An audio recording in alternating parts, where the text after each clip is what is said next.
Hi, I'm Jeff Hecker, and you're listening to The Secrets of Stargate, where we talk about hidden meanings and deeper layers found in the Stargate movies, TV series, and more. And joining me today are Lisa Jones. Hi, Lisa. Hey, Jeff. And Victor Lambs. Hey, Victor. Hi, Jeff. All right, today we are discussing the 4th episode of Season 10 of SG1 Insiders. Ball crash lands on Earth, requesting asylum as he is being hunted by the Ball clones. In exchange, he promises intel on Merlin's weapon. Agent Barrett arrives and wants to take custody of Ball, but Landry won't allow him to. Thinking that the Ball clones could turn the same information over to the Ori, they go on several missions to try to capture all of them. They unsuccessfully interrogate them all, who say they are the original clone, or the original Ball. Barrett goes full toxic, blaming the SGC's unwillingness on him and Carter's unresolved issues, and goes to interrogate Ball himself. The Ball he tried to interrogate fights back and goes about freeing the others and takes hostages, including Carter. The Balls force her into giving them the list of the ancient planets that Jack had put into the database when he had them all downloaded into his mind so that they can find the weapon first. Dr. Lee and Siler initiate a plan to unleash the symbiote poison, but they do not have time to set it all the way up. Mitchell, Teal'c, and Vala lead teams and engage the clones. A number of them escape, and they are beamed out of the SGC into a waiting cargo ship. Recapping the escape, they realize that Barrett was brainwashed by the remnants of the Trust, and he is taken into custody. All right, so what did y'all think about this episode, Lisa? Okay, so I'm not a huge Ball fan, Ball the Gould. But Cliff Simon was so much fun to watch in this. I mean, I think for me that was he was the star of the episode, was just watching him engaged with all the different characters. And he wasn't really Gouldy in any way during this. I mean, a little bit, but it was mostly just fun. It looks like they had a lot of fun. Overall, I didn't love the episode. I'm sorry, I didn't. But there were moments that were fun, and I'm sure it was supposed to be a little lighthearted in a way, them running around hunting Ball clones, and then the stakes of them taking over the SGC. We had another Carter boyfriend who screws it all up, and he didn't die, but I mean, it was, and then anyway, I have some real issues with some plot points in this one. But overall, it was fine. There were no Ori mentioned really, so it was good. And no Merlin. Yeah. What about you, Victor? Yeah, I'm kind of where Lisa is on this one. It's very technically impressive. It's a very good tech demo for, twinning, where you have the same actor playing multiple parts on the screen at once. And I agree, Cliff Simon really made the episode. So technically, it's a very impressive episode, but once again, Carter gives away secret information, and instead, that she doesn't have to, and instead of being upset with her, the general in charge just says "Oh, it's okay. I would have done the same thing. You didn't have a choice. Blah blah blah. Now our mortal enemy has the means to destroy us and everything in the galaxy." I'm just how many times does Carter have to do this, right? It's once is an accident, twice is a coincidence, 3 times is, you're out. But they shouldn't let her off the hook every time she does this. Yeah, speaking to that specifically, I thought as soon as they knew Carter was kidnapped, why didn't they lock her out of the system so that she can't, do something like that? But. Yeah, that was a better solution than I had, which was just, okay, you're going to execute the hostages, Right. Yeah. Yeah, it's I'm not going to give you the secret information. Everybody in the space knew what they were signing up for, I'm not the one killing them, you are, so it, yeah. Mm-hmm. Yeah. Yeah, and I mean, overall, I would agree it was fine. The Ball stuff, I think, is the best part of it. In an episode just focusing on that, of them chasing down clones and interrogating them, and just focusing on that and not as much on the plan that they have, I think would have been a better episode. But so that part, like you said, I agree, that was fun. But yeah, the rest of it, and I had forgotten that Barrett was going to be the subject to the mind control, because when he shows up, he's just from the NID again, and then but as soon as he said, I forget exactly what he said, but something to Carter about it's you never liked me, or I whatever it was he said that was real. I knew something was up, and I couldn't remember if it was that he had a symbiote in him or what. But the Zaytark or whatever. But which they don't mention this episode because I think they realize it's such a goofy name. You know what's funny is he shows up and he's doing the whole like, this is about us. You're like, yeah. Carter, why are you picking up the psychotic guys? Like, you've got stalkers. You had the one that tried to like lord over the planet. Remember the first commandment and first season? And I'm like, what is it with you and these weird guys? Like possessive weirdness. So, well, in this case, it wasn't his fault because he was mind controlled, but yeah, sure. Yeah. Yeah. And I'm wondering, like, typically the only way people are able to de-Zaytark themselves is by killing themselves, right? I mean, that's usually, so is he gonna, I know he's being held and stuff in observation, but wouldn't that usually only end one way for Agent Barrett? But I think they likened this one to the Jaffa High Council one, which they didn't have to kill him. Or wait. Most of them did, yeah. They did, you're right. Yeah, Drexel's class, the principal from Drexel's class, I think, killed himself. I don't know what happened to Kal-El. Yeah, I don't think we saw her again. Yeah. Well, Barrett comes back in later episodes. Okay. So we're gonna forgive him, huh? Yeah, I think it's like it's the kind of mind control that they try to use on. I think Ball was trying to do it on Teal'c. So I think it's that kind of thing. Barrett just, I guess, didn't was subjected to it longer, or wasn't as tough as Teal'c to stand up to it. Wasn't as tough. And what about the poor airman that let him in to the interrogation room? Like, he wasn't cleared to go in there. Just because someone flashes you a badge, you can walk in? No. Anyway.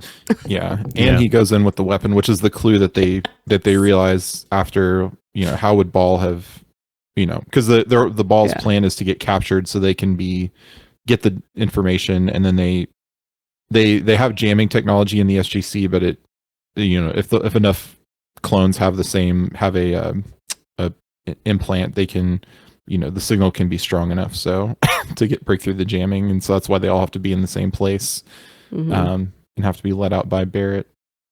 It's pretty impressive that they can get an Asgard beaming device onto a the Gould bomber, right? I mean, or a cargo ship, right? So it's Yep. Yeah. I think this episode just turned me off from the very beginning. It was a lot of talking, a lot of exposition, a lot of plot, and them sitting around, and I'm just like, I don't need a recap. Yeah, and they're like, we're searching those two planets, but gosh, they're big and there's some stone ruins, but they're not that interesting. So Daniel Jackson went back to Camelot to look at the library again. And hopefully, like, Dr. Jackson took like 20 other like scholars with him, right? They get through it a lot quicker, or is it just Dr. Jackson looking at like 10,000 books? Well, he's not in 4 episodes this season. So maybe he is stuck in that library researching. I don't remember. Yeah. He's just feeding I did read he'd had he had another baby. He was off to spend time with his family. That's what I read.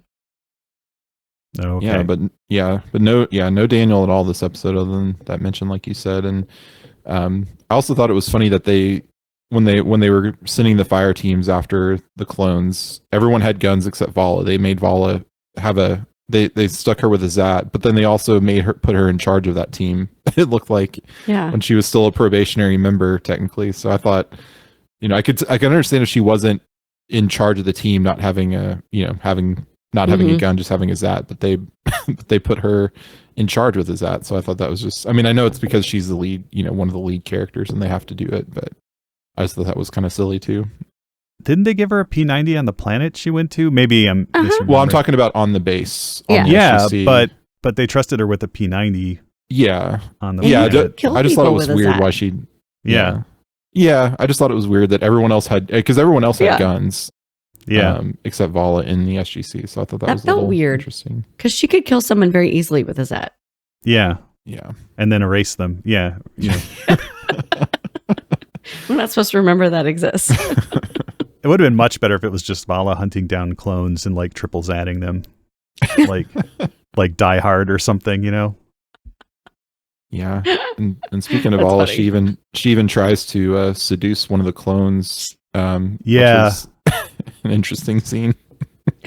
Yeah, Claudia Black from the commentary did not, and not that she didn't want to do the scene, but that she was very uncomfortable with it up until they filmed it, and then but it seemed a little out of character for Vala even at that point. So well, because they have really worked on transitioning her character away from all of that. So yeah.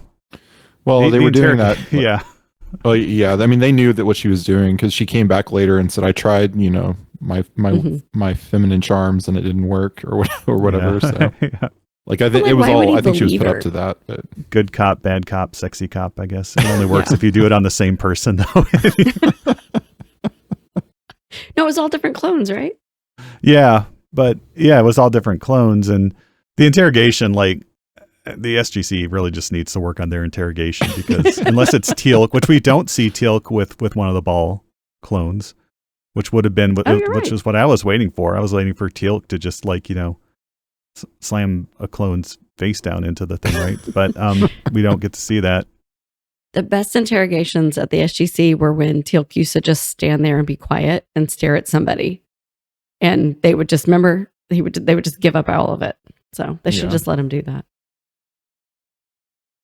yeah, so see what else in this episode.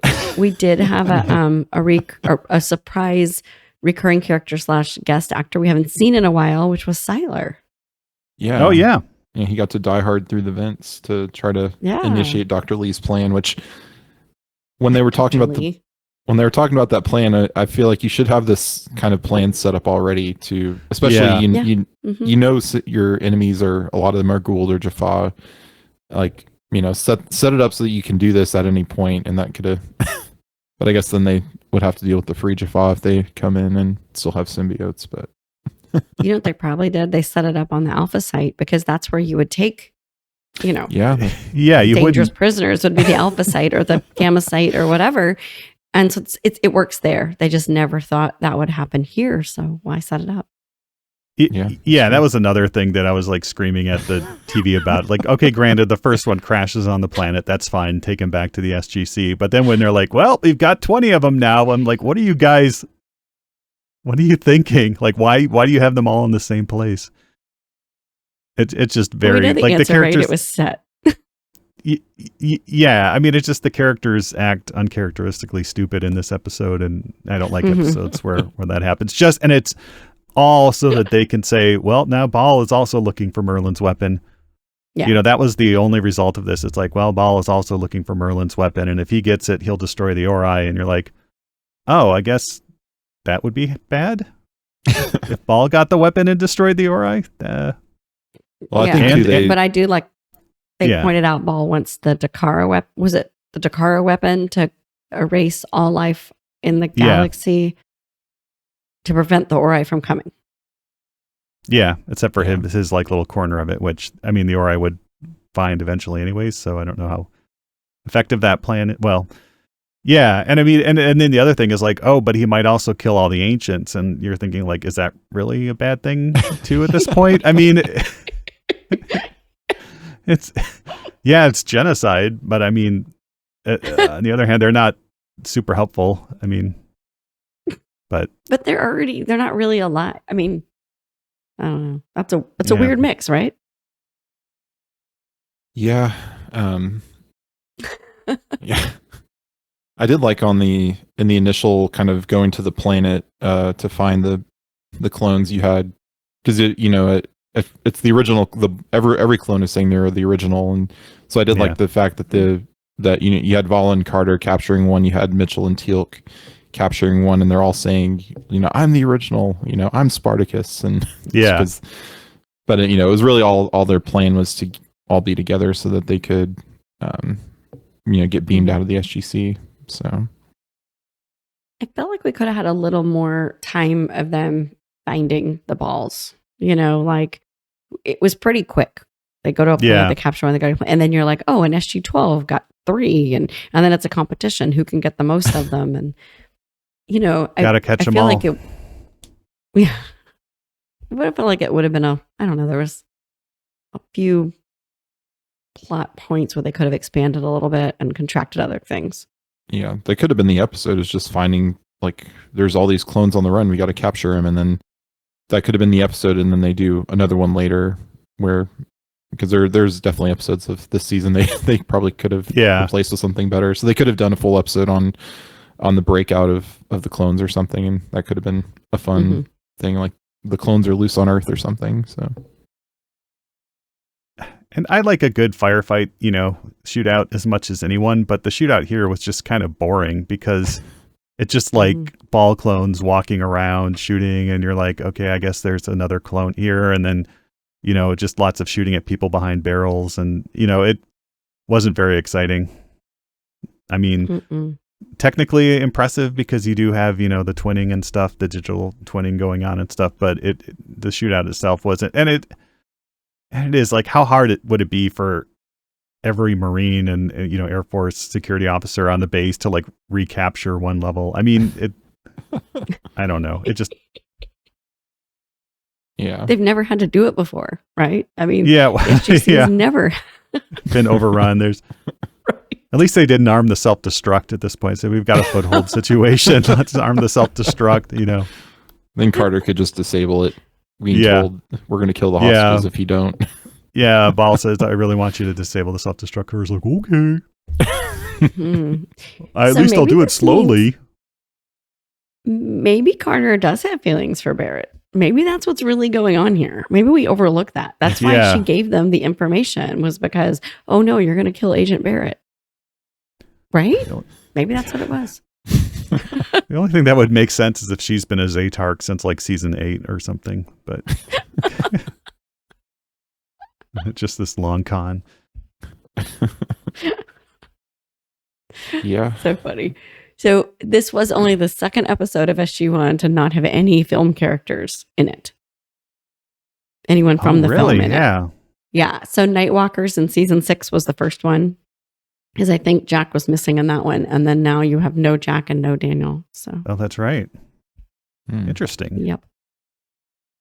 And look how it turned out. Yeah. Again, technically, it's very impressive. And there is a first in this episode, too, that they noted on the commentary. At one point, one of the balls walks through a door at the end of the hall. And that's actually the door that leads off the SG1 set. And there's another door behind him, and that's the door that leads to the Atlantis set. So they were very, very excited that they had actually a character walk off the set, and behind them you can see the door to the Atlantis set behind them. Oh, that's cool. Yeah. So we don't need the gate bridge and Daedalus and all that stuff. No. And that's why when they do video conversations, they didn't do it in this episode, but whenever Martin Wood has characters on, in the SGC talking to characters in Atlantis, they don't record that and have the people talk to a playback, because the studios are in the same building. They'll just, run a wire, and have the characters in the different studios talking to each other. Oh, that's fun. Yeah. That's a lot easier probably than recording at two separate places. Yeah, I did also appreciate, I think Carter and Mitchell are really creating a rapport. They seem to have a nice, because I was always irritated that Mitchell was in charge, but Carter is the same rank, and she's been there a whole lot longer. But I've kind of gotten over it. They seem to have a nice, they get along well, and it's kind of fun to watch. Yeah, because Mitchell does say something about, or Landry says, keep control of Olive when you go off planet, and Mitchell says, I'm the same rank as Carter. Jackson never listens, and Teal'c is Teal'c, and how much control do you think I have? Yeah. I'm like, pull it together. You're still a commanding officer. Yeah, he's the new guy on the team, though. That's what's so funny, right? And he's in charge. Yeah, you didn't have to be the probie and have the firefighter dream that. I guess that was Teal'c's dream.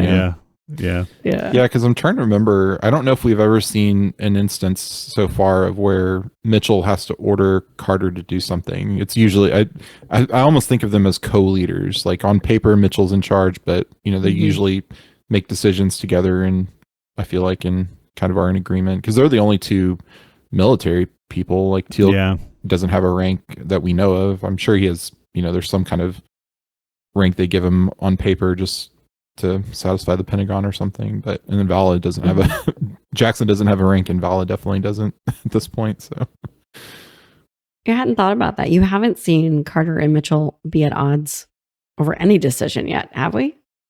I don't think so. No. Carter does her thing, Mitchell does his thing, and they just stay out of each other's way, I guess, for the most part. Yeah. Or they build a consensus, which is always what you want in your chain of command. But yeah. We do get a Mitchell. So I guess the point of the interrogations is to figure out if any of the clones are the real Ball, because genetically they can't. But we get one scene where Carter's talking to the doctor who's not Dr. Lamb.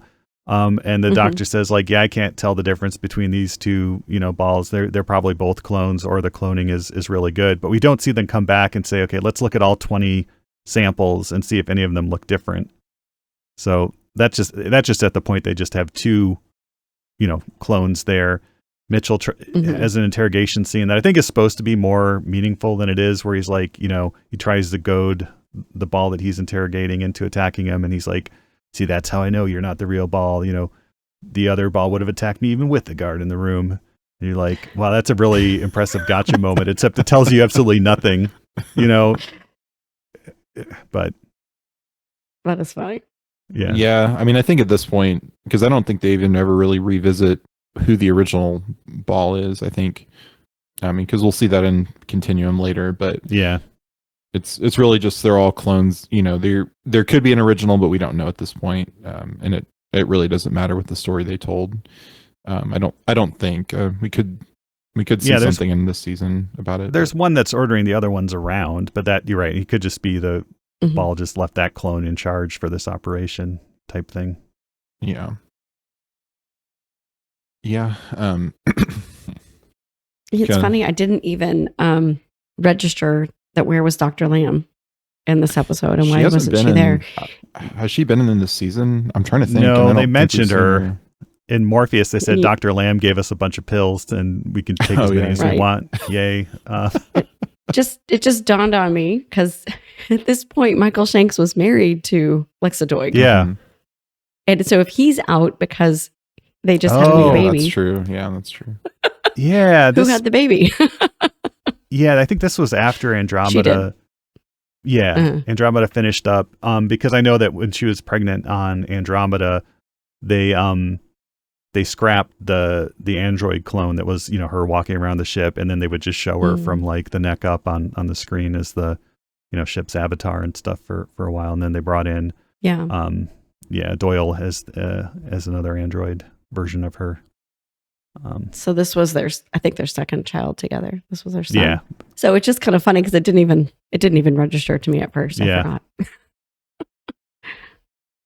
Yeah. Yeah. There's a lot of pictures out there that so many of the actors were having children at the time, that Christopher Judge had his child on set, and Amanda Tapping had hers, and then Michael Shanks, and it just became such a family atmosphere because they were all kind of in that stage in life of having children. Yeah, I mean, when you sign on to a show, and I imagine it must be very tricky for a female actor, you're like, well, if I do, I can put off having kids, for 2 or 3 years while I do this show, and then suddenly the show is running for 10 seasons, right? So, now you get one season of 8 episodes, and then you wait 2 years for the next season. So, I hate that. Yeah. People have forgotten how to make if at least it was 22 episodes, you could wait 2 years, right? Yeah. Yeah. Well, if they were making this many now, it'd be, you get season 10 part 1, and then, almost a year later, it's season 10 part 2. So it's really just another season. They just split it up that way. But yeah, we'd just be getting season 10 of SG1 now if they started that in 97. That's funny. At least it's not like, some of the shows with younger kids, like Stranger Things, where they're all in, like, they started out as kids and now they're all in college at this point. You gotta fast forward time wise. Yeah. Well, did y'all have any other final thoughts before we do alternate titles? No, it's very technically impressive, Mm-hmm. but the story has a lot of holes in it and falls flat for me. It's pretty much my final thoughts. I felt guilty for not liking it. I mean, we It know was the end yeah. of SG1 is coming, and I feel bad for, not liking some of them more than anyway. Yeah. I just because you missed it when it was over, so it's like, oh, I should love it, but no. Yeah, I'm curious. It's been a while since I've watched it, but the next SG1 episode that we'll do in a couple weeks is one that if I'm remembering, it's one that wasn't great either. It was the one with like the mutated animals on Earth. I have no recollection of that, so I have probably blocked it out. Mutated animals? Yeah.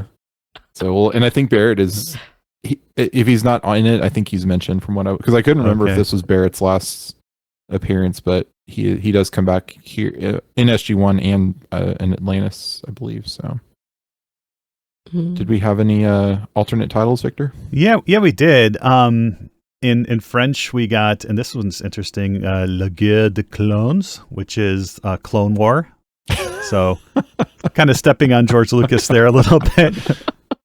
Begun this Clone War has. So, and then in Czech, I didn't listen to how this one was pronounced, but I'm just going to say it, Balovi Cloni, which is Ball's Clones. That's not how it's pronounced, but I just like saying Balovi Cloni. In German, we got Insider Wissen, which is insider knowledge. And then in Japanese, we got Naitsusha, which is informants. Nice. Interesting. Yeah, I guess the only real insider was Barrett. Yeah. Really. So I guess it should have been. That could have been interesting if they set it up like there's a mole somewhere and they have to figure that out. But it really just kind of comes out of nowhere. So inside, you just get Barrett acting a little cranky, and you're like, why is he acting cranky? But yeah. And why'd you let him on the base? Yeah. Yeah. So. All right. Well, we did have one bit of feedback from Discord from Matthew on our last episode, Morpheus. He said, my son has a running list of dad/Gen X things dad/Gen X was afraid of when he was a kid that didn't matter. And he says, I have to add tsetse flies to that list. So, yes. So you're talking about the deadly panic of tsetse flies from the 70s and 80s. Yes, they're very real moral panic over tsetse flies. Killer bees were another one. Quicksand. Yeah, all the things that we were afraid of. Killer tomatoes. Who would attack? All right. Well, we'd like to take a moment to thank our patrons who make it possible for us to create the secrets of Stargate, including William G., Dennis B., Victoria K., James M., and Jimmy T. Their generous donations make it possible for us to continue the secrets of Stargate and all the shows at StarQuest. And you can join them by visiting sqpn.com/give. And be sure to follow the show on Apple Podcasts, TuneIn, Spotify, iHeartRadio, or find our video versions at youtube.com/StarQuestMedia. To find previous episodes of Secrets of Stargate and to send feedback, please visit sqpn.com/Stargate. You can email us at stargate@sqpn.com or follow StarQuest on social media at facebook.com/StarQuestMedia or on X at SQPN. And you can also visit our Discord server at sqpn.com/Discord. And we'll be back next time with the next episode of Stargate Atlantis, Satito. Until then, Lisa Jones, thank you for joining me and sharing the secrets of Stargate. Thanks, Jeff. And Victor Lambs, thank you as well. Thanks, Jeff, and I apologize for this in advance. I understand you've got yourself a few extra balls. And once again, I'm Jeff Hecker. Thank you for listening to the Secrets of Stargate on StarQuest. Anyway, I'm sorry, but that just happens to be how I feel about it. What do you think?